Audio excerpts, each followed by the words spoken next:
In a world where they're eating the dogs. In a world where Joe Rogan and John Oliver are hailed as intellectual icons. In a world where Hollywood makes the same shitty movies over and over and over again. From that world comes a team. Wait, are you talking about me?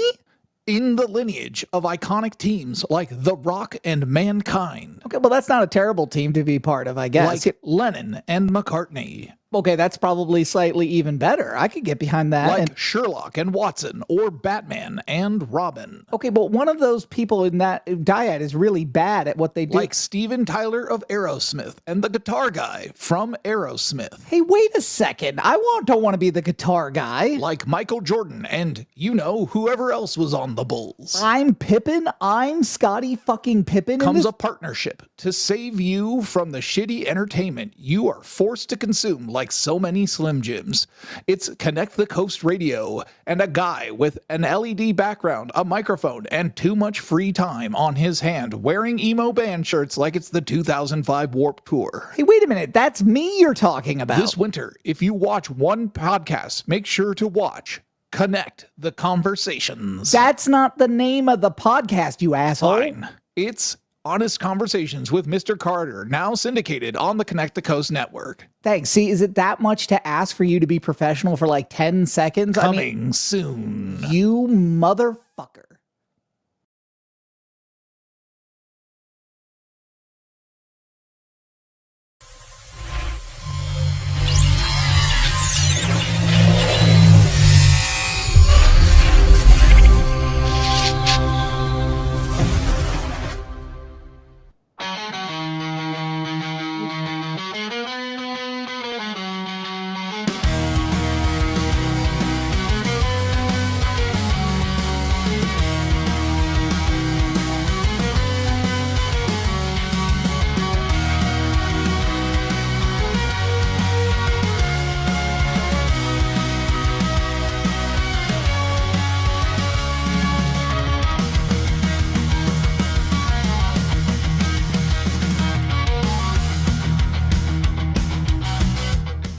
And good evening, everyone. My name is Mr. Carter, aka Graham Carter, aka Mr. Carter Presents, aka Honest Conversations with Mr. Carter. And I want to welcome you all to tonight's show. We have a very special guest, but before we get to that, I want to give a shout out to Ventura Tide Pod, who managed to get a whole podcast off with real power last night after they got their electricity issues fixed. Shout out to them. They put on a great show. If you haven't gone and watched it, it was super interesting. They had Rare Breed 805 on there. He was talking about 805 Media Day. If you get a chance to go to that, go to it. It sounds like it's going to be a really good time. I've already made the commitment to go to whatever the next event is. Unfortunately, this one does not fit with my schedule, but I will be going to the next one. So today's guest is someone who I watched go toe-to-toe with an entire city on his own, which we will not be talking about because we don't want any smoke with anybody. Very important. And then the second part of this is, in the words of Vince McMahon of WWE, this might be the baddest man on the planet. His rhymes are excellent. His videos are super interesting. And I'd like to welcome the name Uno to the channel. Uno, man, how are you doing today? You're with us even though you're sick. Thank you for coming on. Oh man, thank you for having me, for sure. Sorry if I sound a little under the weather, y'all. You know what I'm saying? We still gotta get business done though. Absolutely. Or as Dusty Rhodes used to say, we gotta do a little bit of business, baby. Exactly. So I gotta ask, my first question for you is, I noticed when I texted you earlier, you have an 818 number. Where are you from originally? Oh man. Everywhere. We moved a lot as a kids. So I was born in Woodland Hills. Okay. And moved to Dallas at like 5. Moved back to Simi for like 2 years, then moved to Palmdale for like 6. Then like 8th grade, I came back to Simi. And then I did 9th grade, first semester at Simi High. And then sophomore and junior year, I did at Westlake. And then I moved to Texas for my senior year. and then moved back for football. When And you say Westlake, you mean Harvard Westlake? Westlake Village. Okay, got it, got it, got it. Yeah, I just wanted to yeah, clarify. yeah. No, no, no, no. The Warriors in Westlake Village, but right next to Oaks Christian. So Very I cool. went there, and then Texas, Houston for my senior year. Moved back for football. Did some time in jail, and then just been out here ever since. Honestly, So tell me, okay, so you're moving around a lot as a kid. When did you first know that you were interested in music? my stepdad, he grew up in the industry. He was signed to Warner Brothers, so it's just always kind of been. I've always been a musical dude. I've always been the guy that can hear a song and know every word off of listening to it one time. um, and I've always been a good. I always understood myself, so I knew I was an architect, and my purpose in this world is to build things and build relationships and build important companies. And so it was important to me to, as a kid, to just I just kept finding myself surrounded by different artists, different talent. If it was actors, if it was musicians, if it was directors, I just found myself always around those type of people. So when I realized football wasn't for me, I just kind of figured out, just trying to realize what is it, what's going to be my next step, and I just happened to get linked up with amazing people, and so music was just it just happened to be the lane that I was meant to do from the beginning. So I felt like I've always known I wanted to be a musician, but it definitely took a while for me to get there. Hence why my first album didn't come out till I was 28. So just trying to um, realize my worth, realize my voice, realize what I want to say, and be a student of the game first, and then attack it from there.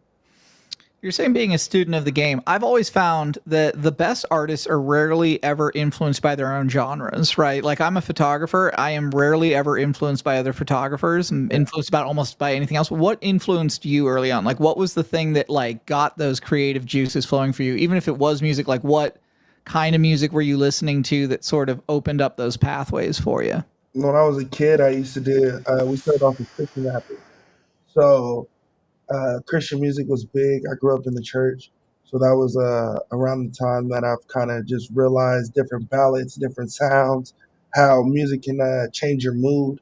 I was a big Fray guy. Like I'm into the Fray, huge. So "Over My Head" Cable Car is literally my favorite song of all time. So just like um, just a, just a tapping into just different shit, bro. Honestly, man, Pulp Fiction, bro. Like that was the first thing that like I watched it with my homie, who's a Bam. He's our photographer now, videographer, director. But he showed me Pulp Fiction, and that was the first time I've ever like really sat down and enjoyed a movie, kind of. Like all the other times, it's like, yeah, you like movies, and I was into scary movies and shit, but like it's just for a feeling, not necessarily like the writing and the pace and the cinematography can tell a different story. And I didn't really uh, see that vision till watching Pulp Fiction. And so that movies are a huge inspiration. Art is a huge inspiration. Uh, I love being able to express yourself in different formats for sure. It's so interesting because you talk about being a student of the game. I worked in a video store when I was young. I know that's crazy. You can't imagine me working in a video store just being a total asshole, but I was. I know that's a shock, but Yeah. right, worked in a video store. And it's that like if you're going to be a filmmaker, there is no better place to be a student of the game because all you do Right. is sit around and watch movies all day and Facts. kind of like write out your ideas. So I totally get why Pulp Fiction had that effect on you. So the also on my bingo card, the Fray was not. I just want you to know that right Oh, now. you didn't know that? Like, I had to. because I'm we were pulling like, that out. Yeah, man. Like I feel like I'm different. I'm multi-layered. Uh, People don't really. I guess that was part of the beef, right? That was kind of what he was saying. Uh, he doesn't know where I'm from. my voice and the way I dress is like, where are you from? You have no, you know what I mean? So it was just like, I am a product of everywhere I've been, everything Mhm. I've seen. I've experienced a lot of dark stuff at a very young age. So it's guided me into the maturity and the man that I am and the leader that I am to just steer my guys and make sure that I steer myself in the right direction. And, sometimes you got to pop out and show niggas that you better than them. But, you know what I mean? The We'll main get to that later. No smoke yet. We got to wait no till the smoke. end to smoke. Yeah, no smoke. No But smoke. the main goal for me is to just always give out knowledge as one. Um, I'm tired of gatekeepers. Like, I'm tired of people that know the problem, know how to fix the problem, but just refuse to give the answers to the quiz. Hmm. They just rather be the only student that gets an A+, which I understand. But there can be um,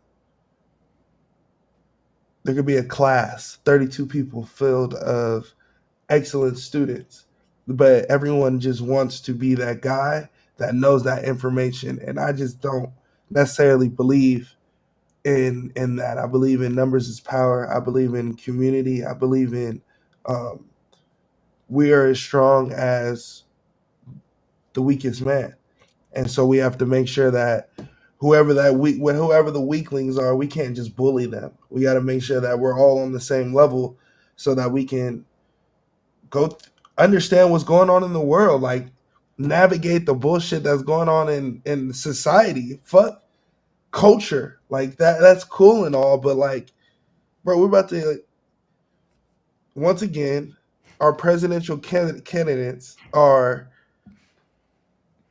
I don't want to harp on it, but one nigga is sleepy who can't even remember what the hell is going on, and the other man, like, entices something that I haven't seen, that I never witnessed until I was an adult. Like, I think we don't necessarily realize, like, man, people like me were in fear in 2020. Hmm. Like, and not because of anything that people say or do, but I don't want to harp on it too much, but I rather us be loving and in peace and in one than the separation that is getting caused by either person that we put in the presidency or White Well, House. we haven't even talked about Brainworm Guy either. Like Brainworm Guy is on the and yeah, I mean, it's my dad, who was like 93 when he passed away, right? Like he was 60 when I was born. So I have this really long view of history. I wish he was alive so I could be like, in the funniest conversations that we ever had, was there fucking guy that's like, hey, the Guatemalans are putting chlamydia in your sandwiches, guy who can't remember what day of the week it is, and brainworm guy. Were those three the things that you were thinking would be options by now? Right, and the only options, Right, the only options. Yeah. right, crazy. Oh man. Yeah, I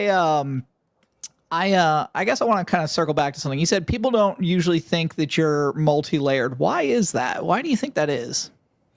Um, I think the way I carry myself, I think the way that I move. People have perception is reality to some people, right? I think some people move in that way as fact. Um, so with that, you have a 6'2", 220 big black dude with dreads. You know what I mean? That if you see me outside, um, you would think, because I'm not super friendly, you would think that that's because I'm people's perception of me is very arrogant, very know-it-all-ish, Mm-hmm. very very in your face, right? And some of that is true, but it's also um like, I'm a father, bro. Like, I like the things that I do on my downtime, you wouldn't even imagine. Like, I got light tattooed on me. Like, I'm an anime nerd. Like, I love alternative music. Like, I'm a big. I don't even listen to, like, when I'm driving. I don't even listen to music in the car. Like, I don't, like, I have a podcast in, or I'm listening to CTC radio. Like, I'm very wanting to learn information, but the perception of me may be not be that. It may be, you know, but I don't necessarily care too much about perception. You know what I mean? And because everyone that knows me knows my true heart. It shows. I wear my heart on my sleeve. I don't. This is our first face to face interaction. You know Yeah. what I mean? And it's always been love, no matter what. Like, you've said multiple things that I've been like, oh, this dude's crazy. Like, he speaks his mind just like me. I love it. You know what I mean? In a different format, like I was saying in the shit, like on my little rant the other day. It's like, I don't even know what the fuck you be saying half the day. You know what I mean? But like, For what it's but worth, you said that. My wife turned to me and goes, "Yeah, me either." I was like, "Yeah, man, I tuned myself out. To be totally honest, I don't know what I'm saying half the time." I think the only thing I think I'm most impressed by you is that you do talk from the heart, right? Like there isn't like it's so interesting because I think a lot of people mistake kind of, like we were saying earlier, like just being an asshole with talking from the heart. And that's not the same thing, right? yeah, Like you can be a jerk and not be talking from your heart. I assume that most jerks are just people that are covering up for something that they're not real happy with themselves about. You always talk from a really, actually, to make a movie reference, you ever seen Airplane or The Naked Gun? yeah, I seen Airplane. Yeah, so like the thing that makes that movie funny is that all of the jokes are meant in the least attacky way possible, right? Like Right, they actually believe what they're saying, which is what makes it funny. It's not like right. a dig at somebody, and like your passion never seems to be a dig at anybody. It's you're saying what you're saying. You are speaking from the heart, and if somebody takes it poorly, it's not that you meant it that way. You weren't secretly trying to get at them. Where did you pick that up? Where, because so many people could learn from that. Yeah, I'm a very strong personality. I've learned from different various teachers, from teachers that I loved in school. My grandpa's a pastor. My stepdad's a pastor. My biological dad is a comedian. Um, and so, just learning how to talk to people, learning how to get your message across without demeaning somebody else's opinion, was important. And I'm gonna be real. I am an asshole, right? But why people feel like I'm an asshole is because why I think I'm an asshole.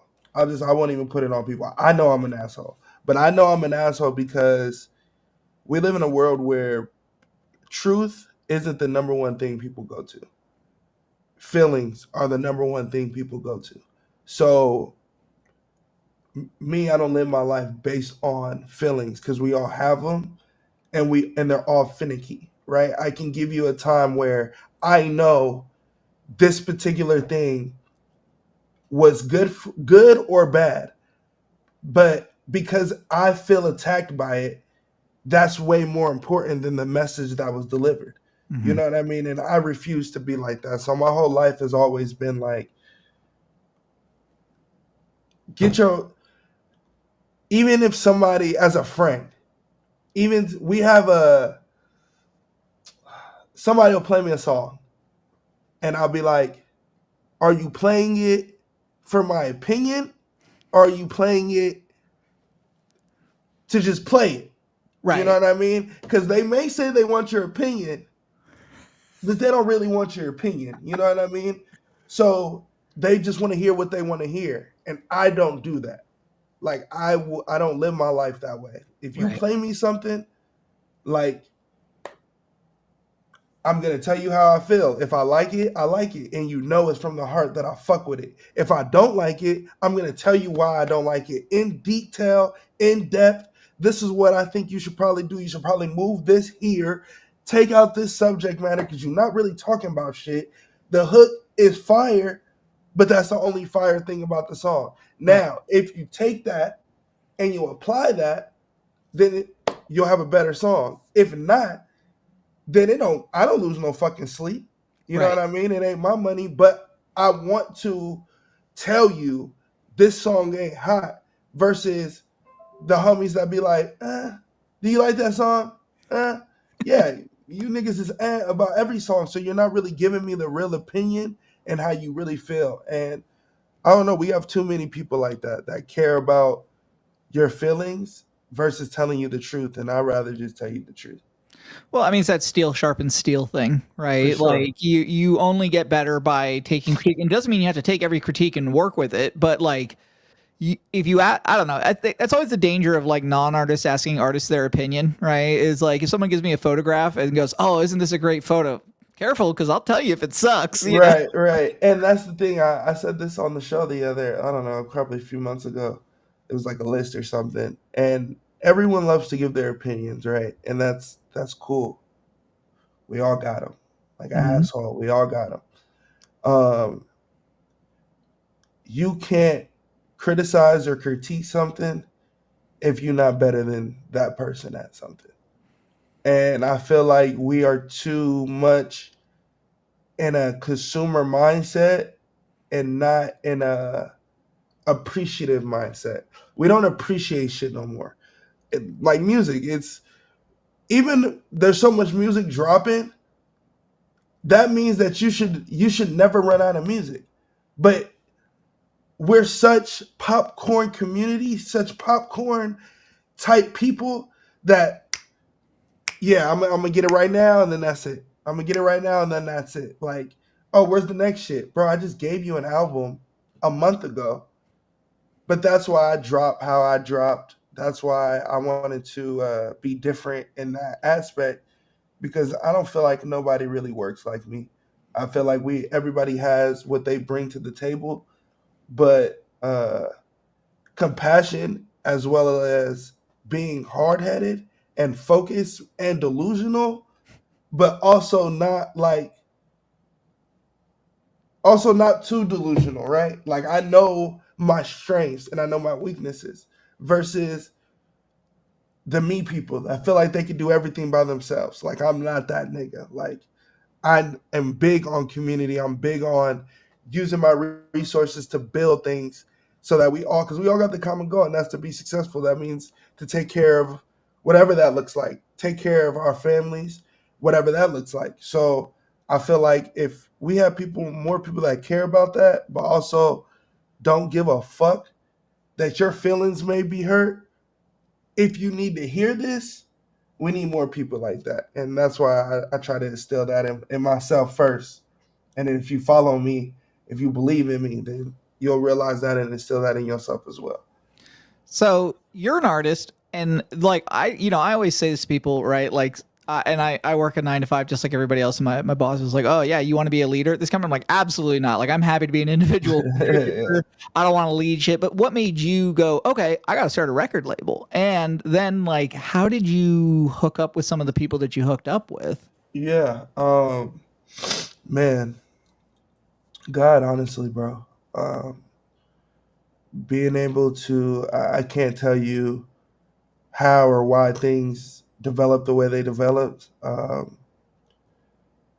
I knew I wanted to create a label because I wanted to have. I've always been a leader. Like I've always been someone that gives clothes off their back. Like if we going out, and I don't mean this in a bad way, but like as a kid, like we could be going out, and it's like I have resources that other kids may not have, right? So if you was my boy, and I felt like you was dressing bummy, right? I'm not shooting on you. I'm not gonna be like, hey, this nigga dressed bummy, and I'm not roasting on you. I'm giving you the clothes off my back. Hey, Right. go in the closet. Hey, go change them pants, bro. I got some joints in there. You know what I mean? Go whatever you want to wear, go get that. You know what I mean? Like Right. I've always been that type of guy. And so I'm sorry, what was the question that you asked? The My question bad, is bro. like, what made you sort of like make the decision to jump just from being an artist to creating Just a record label? yeah, just power, bro. Just being able to um, put my own destiny in my hands. If I made mistakes, it's my fault. If I um, if I'm successful, it's our fault. You know what I mean? I'm a big team player, but I'm also uh, when it's good, it's us. When it's bad, it's me. You know what I mean? And so I'm very selfish in that way. I'm very hard in that way. Right. Like I'm not I did that. I created that. You see this? That's me. Like you see the way I move? That's me. Like I'm not big on that. Like Right. so I don't know. I just wanted to create a label, and at the time, one of the artists that was signed to us, he was just one of the most talented people I've ever heard of, bro. And still to this day, like he's just super, super talented.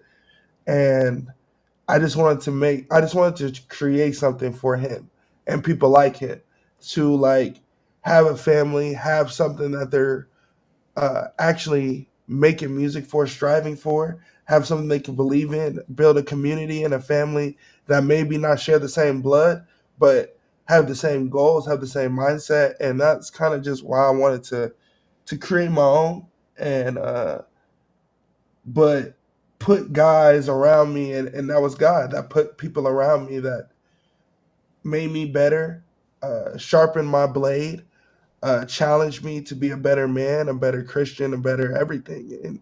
And still to this day, is the case. You know what I mean? Even if all of us don't uh, work together as much as we would like in the past, or we have in the past, we always have that love and always have that want to for us to get better, and we all strive to and push each other for that. So I've always appreciated my kin for that for sure.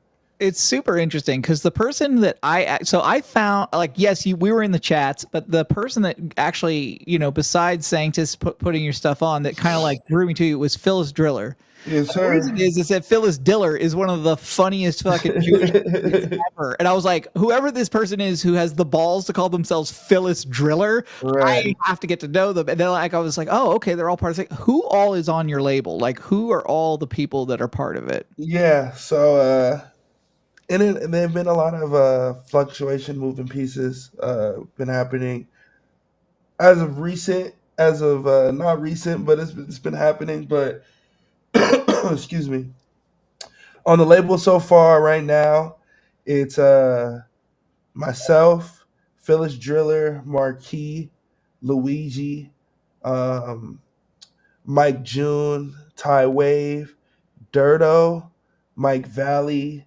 5 Um, OG is part of our management company.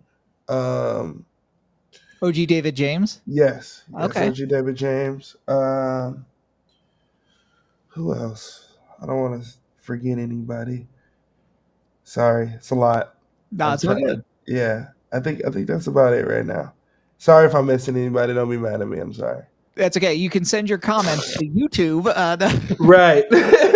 So, Put it on YouTube and pay my man while yeah, you yeah. disgruntled Subscribe. at We'll be me. getting into this in the next episode. Yeah, I Right, appreciate right, that. right, Yeah. right, right, right, right, right. Subscribe, subscribe, subscribe. Right. Yeah. So I gotta ask, Austin Powers, your video, Austin Powers.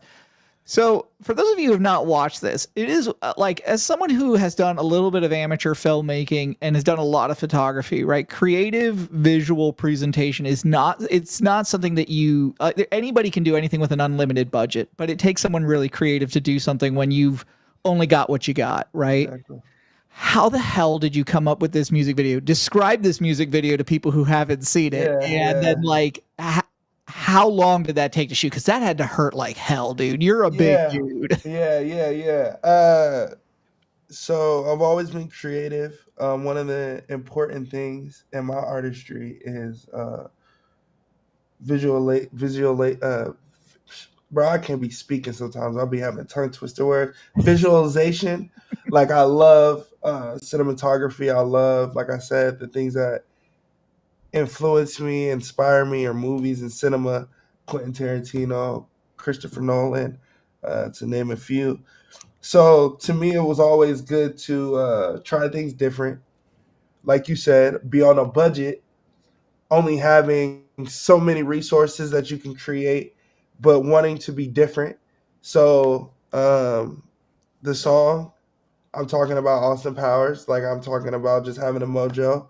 Um, a lot of my music it goes all over the place, right? Sometimes I'm having fun where I'm talking about my experiences in different formats. If that's partying, if that's girls, if that's going outside, different experiences in that format. So the song Austin Powers is that me fucking going outside and fucking girls and having the mojo and being a dog, you know what I mean, and not being respectful, being a quote unquote womanizer. So when I was thinking when I heard the beat, I always try to find characters. If I'm having a hard time coming up with something, Hmm. I'll try to find a movie character that I can I can base a song's perspective off of. So that was one of them. Like Austin Powers was, all right, I want to talk about bitches and I got mojo, but how do I go about it? Oh, okay, I know a perfect dude that was like that. Womanizer Austin Powers. All right, but I'm a dog. So it's just me and an Austin Powers outfit and a dog kennel, and I'm just rapping in a dog kennel. Let I me out just my want to clarify to cage. people like a really small dog kennel. Like if you Yeah, is not yeah. speak for someone who's your It's height. a Great Dane dog kennel, but like Great Danes ain't me. You know what I mean? Like Like a they puppy big. Great Dane, maybe. So shout out to Past the Stars Productions. He helped me with that idea. Honestly, bro, it's a one shoot. So the Really? shit should only take it's one shoot. So the shit should only take one shot.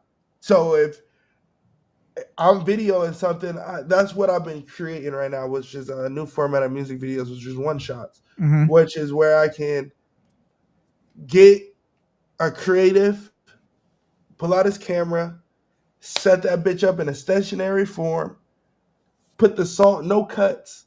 I'm performing all the way, or I'm doing the scene all the way, and throw a color filter on that bitch, bounce that bitch out. I'll put the lyrics on it. I'll do all the other work. I'll put it in the format for reels and full screen. Send those to me, and that's it. And I was tired of people being like 250, 350, 400, 500 for a music video. And I'm like, okay, well, it's not about the money for me. I could pay it all day, Sure. but I'm not about to spend. I'm also a businessman. And if it don't make dollars, it don't make sense. So I'm Right. not going to keep coming out of pocket to create ideas for people that is not necessarily bringing me revenue. So okay, how can I do this in a cost efficient way, but it's still fire? So one shots became an idea. Shout out to Tizo Touchdown. Got a little bit of the idea from him, and just wanted to work with different people that can capture an idea, get colors, get simple formats, but still make it look cinematography or cinematog. I don't even know the word, but make it look fire through the lens and it give you a story through that. You didn't have to listen to the lyrics to know Austin Powers, he's a dog in a kennel, let him out. Like you don't need to hear the lyrics to get that visualization across. And that was always important. To bring Austin Powers back into our conversation about politics, Austin Powers, gold member, has the greatest quote ever that feels like our political environment right now, which is, "There's only two things I can't stand, Austin: people intolerant of other people's cultures and the Dutch." Hey, I love, love. I'm a big movie dude, bro. So like I always have different references in my movies of feeling like this person. Uh, it's definitely, and we don't realize how much different people can speak to our feelings, right? Like Mhm. I could, that's why we love certain artists. Those artists, either it's nostalgia or they say something that makes you feel a certain way, or you remember when you were young and you were listening to this and you were crying off of this song. Like different artists take out those emotions, and like that's what all art is about, bro. So, what was the movie that inspired the idea behind one-shot videos? Because, like, I can think of like a dozen movies that fit into that, but I'm really curious. Like, what was the movie that you were watching where you were like, I gotta do that. That makes a lot of financial and logical sense for my style. What was I'm the a movie? Quentin Tarantino dude, so Reservoir Dogs. Okay. I'm a big Quentin dude, so if most of the time, uh, my inspiration comes from Mr. Tarantino himself. I uh, I have a moniker when you see Blackie Tarantino editing or directing a music video. That's me. Um, Hey. I have done multiple myself. I love but yeah, Reservoir Dogs. It was just a he did it all on on this very small scale budget and being able to create. That's why most of the movie is in a warehouse. You know what I mean? And the shots were the shots that they were created because they were only what I think he did it in 15 to 20 days. Was a small budget, only in the warehouse, so he had to create a whole movie with limited funding. And uh, I just realized TikTok, like what makes TikTok and what makes Instagram popping. It's the real. It's the short form content that people are gravitating to. And honestly, these niggas are just sitting in front of a green screen talking. You know what I mean? And giving you part one and part two. But you're going to click on part one, then you're going to click on part two, part three, now you're in the wormhole. But they took their idea was the storytelling. They didn't take too much in how to deliver the product.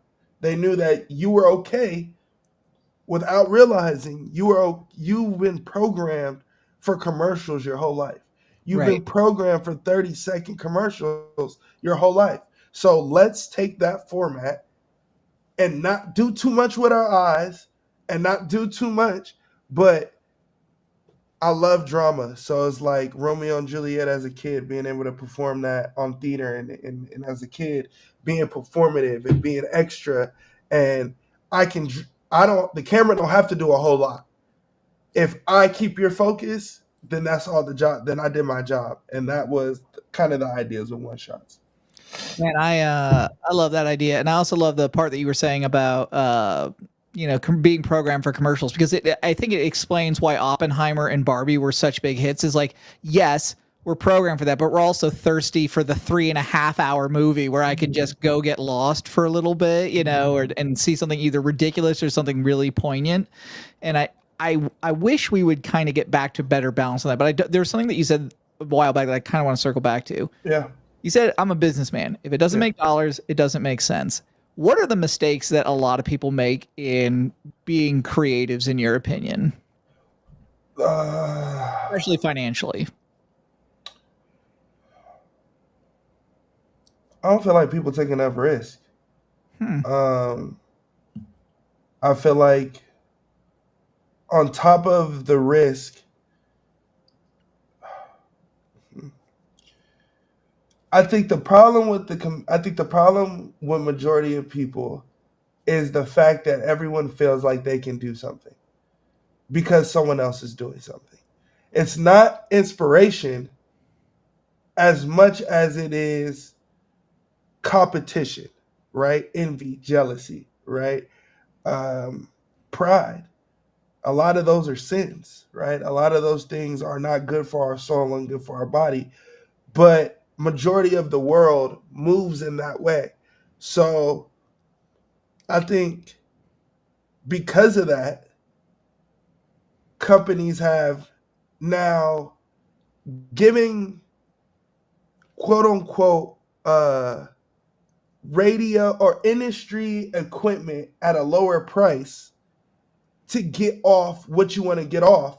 But then you're wondering why you're doing whatever you were doing, why there's technical difficulties, why you don't sound clear, why you don't look clear, why those certain things aren't hitting the way you wanted it to hit. And that's because, yeah, you said you want to do it, But then when it came for you to take out that pocketbook,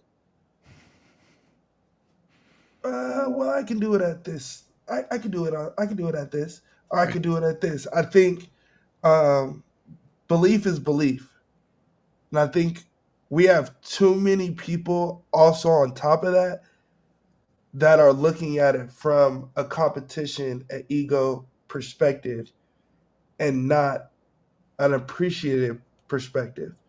Like we have the podcast coming back. That's kind of why I wanted to sit down and talk to you, promote that a little bit. It'll be the first time I announce it. It's the Iceberg Lounge podcast with me, Phyllis Driller, Mr. Glass, Carlin Jeffries, and we have different girls that are going to be coming in and out until we find the right co-host that fits our vibe. You know, Marquis will be coming in and out as a co-host. Trying to get Lord on there. You know what I mean? I'm gonna hit him and see what I gotta pay to have him on there every week. You know what I mean? Because but it's not because I feel like I can do the Joe Budden podcast. Sure. No, I'm inspired by this, but let's do the homework and make sure that we're doing what we need to. So when we launch, we're exactly on the level field, or at least on the playing field of these people. You know what I mean? So Hold on, we got a message from Sanctus directly here. Let's see what it says. It says, "Pay?" ? Stop crying emoji. I mean, you live 3 hours away, so I gotta figure out, you know what I mean, how to get my nigga in every Sunday from 2 to 8, and then go back 3 hours away. You know what I mean? So I understand. Yeah, you know, we all gonna be paid eventually. You know what I mean? But you may be the only one that gets paid sooner than everybody else. You know what I mean? Because gas ain't getting no cheaper, Sanctus. You feel me? You can get it. You know what I mean? Of course, I don't want to pay you. You know what I mean? I don't want to pay you shit. But I also want you on the pod. You know what I mean? So spoken like a real businessman. Like, obviously, I don't want to pay you, but I don't want to pay you a damn thing. I don't want to pay nobody nothing. You know what I mean? Yeah, plus that man drives a BMW, so you know that thing's sucking down gas. I got one of those too, and it's a problem, man. You like driving it, and the next thing you know, you're like, well, dude, it's like $60 to go for a drive. Bro, I got a Mercedes, bro, and that shit is $80 to fill up. What you got? C-Class? C-Class. Yeah, man. That shit's a bitch, bro. And I'm just like, it's cool. I don't want it no more. Give me a Hyundai. Give me a Hyundai. I'm on. Yeah, I had an Acura. Yeah, my wife just posted living the hybrid life. How dare you, baby? Yeah, I had an Acura TLX, a V6, which I had a lot of fun with, and then I made the mistake of test driving a 3 Series BMW, and I was like, shit, I'm gonna buy this car, and then I been driving it now for a year, and I love driving it, but it's also like, I'm sure it's the same with your Mercedes. Like, it depends what setting you're on, because sometimes it's like really unruly. Like, you put that thing in sport mode, and I feel like I'm not driving that car. I'm just along for the ride. Seat back, seat belt tight. Right. Looking for the airbag light to make sure make sure it's working. Right. I gotta actually take mine in because they just did a recall on our airbags for mine right now. That's always the thing to me that fails, that I'm like, how did you fuck the one thing on this car that's supposed to make it safe, and y'all fucked that up? Bro, why? Bro, I've had the car. Why are you recalling it now? Why are you emailing me like, oh, recall on the...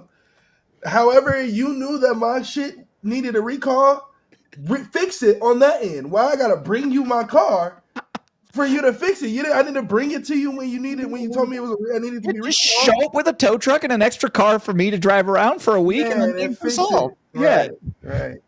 I also think they should throw in stuff with the recall. Like that was always my opinion, was like, yo, I've been driving around with an airbag that could have killed me this entire time. The least you can do is fill it up with gas, you know? Man, and let me get the luxury version while you got my car. Don't why you talking about like what up, OG? Why are you not giving me a luxury joint while you take my joint and you expect me to? How am I gonna get home? Yeah, why? Uber? I got an Uber. Like, these niggas is crazy. Oh man, yeah. OG David James actually has given us a nice drop out. He says, "Does Drake have to come back in him, or is this the end of the run?" I have my opinion about this, but I'm gonna let you go first, man. Do you think this is the end of Drake? No, he just needs to take a 2 year break. He's oversaturated right now. Nobody wants to hear anything he has to say. He can drop the biggest song in the world, and niggas will hate it. So at this time, because of that, like, just go away. Like, he's a thirst bucket for attention. I think that's kind of what Kendrick was talking about on his side of the beef. Was you are 30, high 30 something, and you're moving around like you're 20 something. You know what I mean? Your morals aren't moraling at what Kendrick feels. You know what I mean? And so now people are taking on that sentiment and being like, yeah, I actually believe this about this man. So I think once you're missed, um, then then then you'll be accepted. But until you're not, if you're not missed, then people will always be like, this nigga Drake just did a patois joint. Oh, this nigga Drake just did a rap joint. Oh, you ain't talked to Kendrick. Oh, you ain't say this to Kendrick. Like, he has no win right now. So It's the go John away. Cena effect, right? Like when John Cena was super hot in wrestling, people would sing along with his song telling him that he sucked. And then he disappeared for 2 years and now they can't get enough of him, you know? And like, yeah, absence makes the heart go fonder. I also think, And now he's on his farewell tour where they're praising him every night and they were loving him. And you yeah, know what I mean? 2 years ago, they were sick of seeing John Cena every day. You know what I mean? So it's like, let me miss you. It's like I had a conversation with I had a conversation with one of my people, and he's in his relationship or whatever, and I'm just like, bro, y'all do everything together. Like, Mhm. miss y'all live together, so it's hard to miss. But you can't go out every day together. You can't go to sushi every night together. You can't go to the movie. Your friends can't be her friends. Her friends can't be your friends. Like, you have to have some separation so that you can miss this person, but also have your identity. Your identity and yeah, you're married, and yeah, we can still be one and still have your identity. You know what I mean? And so I think that it's important to for sure get that off. I think my take on it is yes, you got to go away for a bit, right? Like Drake has been the biggest thing in the world for like the last decade, and you can only eat so much cake before you're sick of cake, right? Like you're like, "Hey, I just want a cookie, I want a granola bar, something that is not cake." Right. And I think that that's certainly part of the effect. I also would say we're Hebrews are very petty, right? So I won't be surprised if his first song back is just an absolute like club banger destroyer of Kendrick Lamar wherever he's at in 2 or 3 years. I don't know. Like I would love to see them hash it out. I think the thing that really just made me sad was like the whole thing just felt so unnecessary. It's unnecessary to talk poorly about somebody without being able to say it to them on Drake's part, and it's just unnecessary to say things that you can't back up with any like factual information that's gonna could get somebody thrown in prison, right? Like Right. I don't know. It's this is one of those things where it just didn't feel necessary. But it was interesting if you're comfortable without talking about the merit.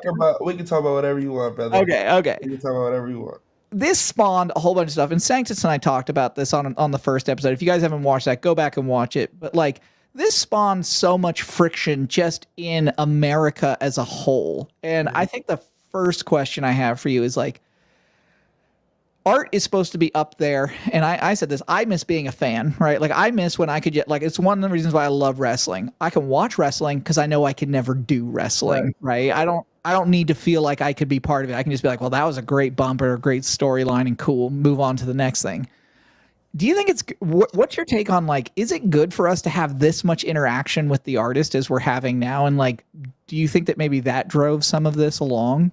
What do you mean? What do you mean as far as what? So like Tupac has an issue with Biggie. He drops a record, Biggie drops a record, right? And people just listen to it. And sure, you could call into the radio station, but you could turn it off if you needed to. You could go in your house, shut the door, not turn on the radio station. You had no interaction with it. Now it lives in your pocket. It follows you around. And the artist doesn't just put out a record. He put something on Twitter. He put something on Instagram, and now the fans are interacting with it. They're commenting on it. They're making, you know, their own side bets. Their presence felt, yeah. Yeah, and they're digging into somebody's personal life and making assumptions that may or may not be true. Like, is that healthy for us as artists? Is it healthy for us as a society, you think?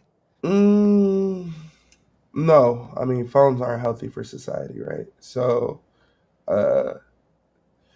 as much as we love technology and as much as we love convenience, we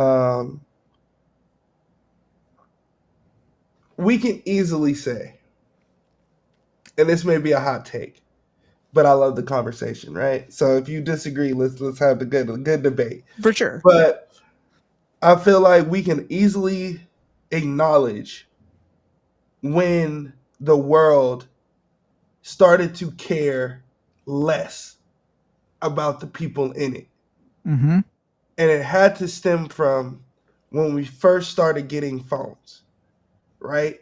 The era in televisions where there were flat screens, PSPs, that means on the go, phones on the go, taking something that you needed to be home to do.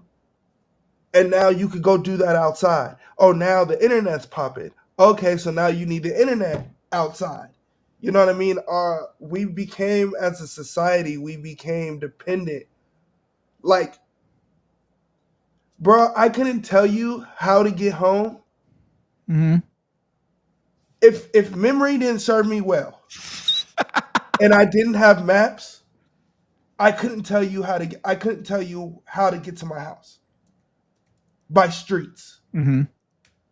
We as a society have literally stopped caring about the littlest shit, the simplest shit, the things that make us human, the things that give us that survival instinct. So I feel like, yeah, man, I mean, go back to this music shit and the interactive. Yeah, I mean, I think all being able to grab something doesn't necessarily mean it should be grabbed. Like, we love the 90s celebrity because we didn't know the 90s celebrity. So when we heard about Mike Tyson and the stories we heard about Mike Tyson, we were just like, oh, this is a crazy motherfucker. Because it was the stories that we heard. We didn't see Mike Tyson beat up Robin Givens. We didn't see that. Right. So now he can fight Jake Paul, and we're all like, hey, bro, Mike, you don't need to fight Jake Paul. Then you're the GOAT. You know what I mean? But because we didn't physically see that, we saw Diddy beat up Cassidy. So he ain't gonna never get a redemption tour. We seen it. If we just heard if there was just the headline, the baby said, don't touch me if you gay, you whatever he said, whatever Right. thing that said that got him canceled. If we just saw the headline, I don't think he's canceled. We seen the video. So I just think, yeah, it's a great thing because people like myself, OG, Sanctus, yourself, we could have one moment where we say something that's where people deem click worthy and we become popular because of that. But it's also capped because we can say something that fucks up our livelihood for the rest of our life. And we're visually, you know what I mean? The access to it, you have access to it. So that's why. You get what I'm trying to say? Yeah, I get what you mean. I don't think I disagree. Speaking of Joe Budden, he did this crazy interview with the Navy SEAL who shot Osama bin Laden. And that Navy SEAL, I've met a couple of special forces people in my life, and all of them are operating on a completely different, like if there's an airplane for normal people, they are on the other airplane, whatever that is, right? Yeah, and yeah.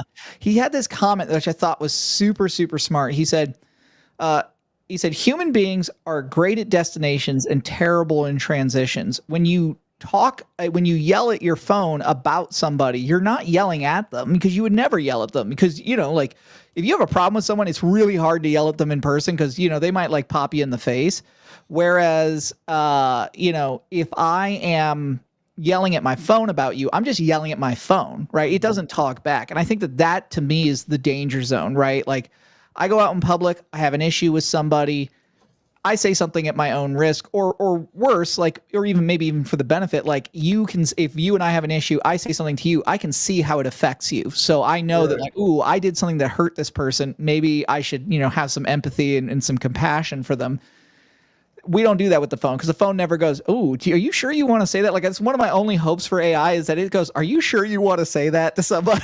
Right. I think the thing that I fuck with and that I don't fuck with, right? It goes back to what I was saying um on when I was talking about my calling. We as a people have now, all right, you just said you wouldn't say something because you were afraid somebody would pop you in the face, right? So that same mindset that you would take to not say anything, you're now, instead of not saying anything, you're now just going on social media and you're saying it on social media, right? But me as a person, I'm still going to tell you that. That's the difference between me as a man and where I feel like my responsibility and where I want our community as people to be. Because I don't have nothing malicious. It's not malicious like you said earlier. Everything I'm saying is not to attack somebody. Right. I'm not attacking you. I don't Nigga, I don't think about you enough to attack you. You know what I Right. mean? Like, respectfully, you're not on my fucking level enough for me Right. to give a fuck about anything you have going on in your life. Right. I'm simply addressing your thought process. It's fucked. And I'm going to tell you your thought process is fucked respectfully, because I just want us to have the dialogue. I Right. don't want us to kill each other over Kendrick and Drake to full circle this whole thing.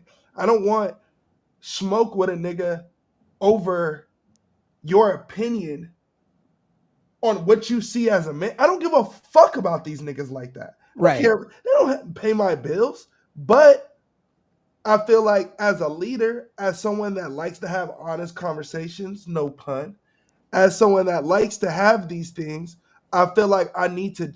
When if you say something stupid and I hear it, I'm gonna. Hey, that's not stupid to you. My first thing is a question. Like, hey, that's not dumb to you. Like, what was your thought process on that? While you're reiterating what you're talking, you're gonna say it was stupid. Right. I'm asking you. I want you to say out loud that you heard that was stupid. But you're not gonna get there if I say, "Hey, that was stupid." Right. You're gonna get there if you're gonna be like, "Hey, bro, that." So how did that make sense to you? And then we'll get somewhere and we'll have that honest conversation. So I gotta ask, because something I was super impressed by. Speaking of the taking of the break, right? Which I thought in the middle of whatever was going on between you and that individual who shall remain nameless, right? Is like Right. you took a moment there, and you were like, I could see it in almost in your Instagram feed, where it was like you took a break for a second, you went for a walk around the block, and you came back and you were like, I don't need to be involved in this anymore. Right. And like, what was the thing for you that made you go? Cause I was like, man, that's some man shit, right? Like, that is what men are supposed to do, is like, let me take a moment of pause here. Consider whether what I'm about to do is actually in the benefit of anybody. Because And I know where I'm gonna take it, boss. yeah. Okay. Gotcha. I know where I'm gonna take it. And the nigga was talking about fighting for charity. Mm-hmm. You came about my character as a man. Mm-hmm. You challenged who I am as a father. You challenged who I am as a person that loves this community, and you disrespected that. So there is no fucking charity event. I'm not boxing you niggas. When I see you niggas, it's fucking up. So I realized I'm gonna take it there. And you niggas, you don't know me. So your assumption Right. ain't reality. I'm built like that. So there's no point of me taking it somewhere that you niggas ain't ready for. You niggas have no necks. You can't talk to me. You know what I mean? Like, you're in Dubai. There was a nigga messaging me. He's in Hawaii, supposedly, messaging me, talking shit. Like, oh, we're not. Like, bro, you have no neck. I'm not about to sit here. I can't. I'm not. Y'all want to troll me. Mm-hmm.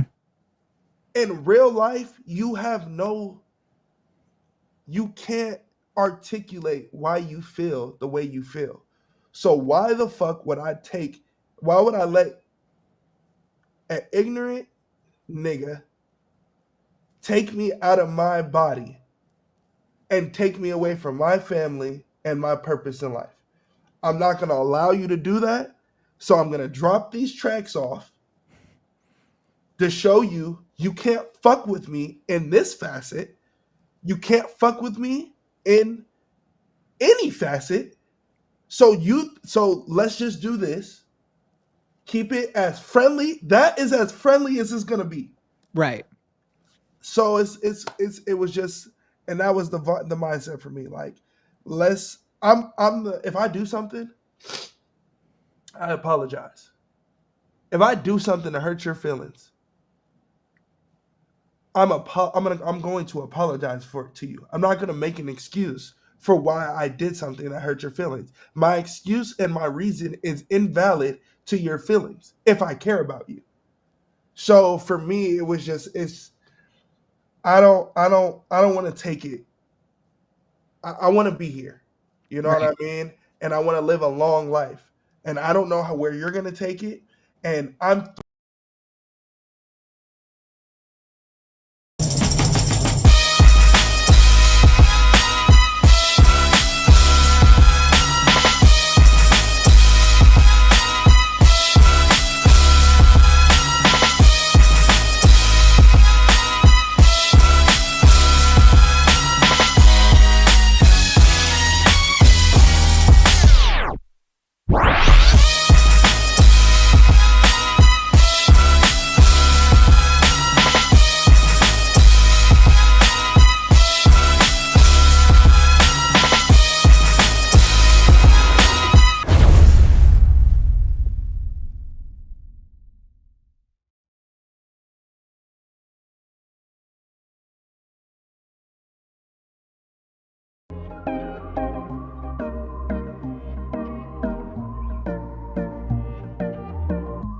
Everybody's watching, but nobody's watching out for me, for me.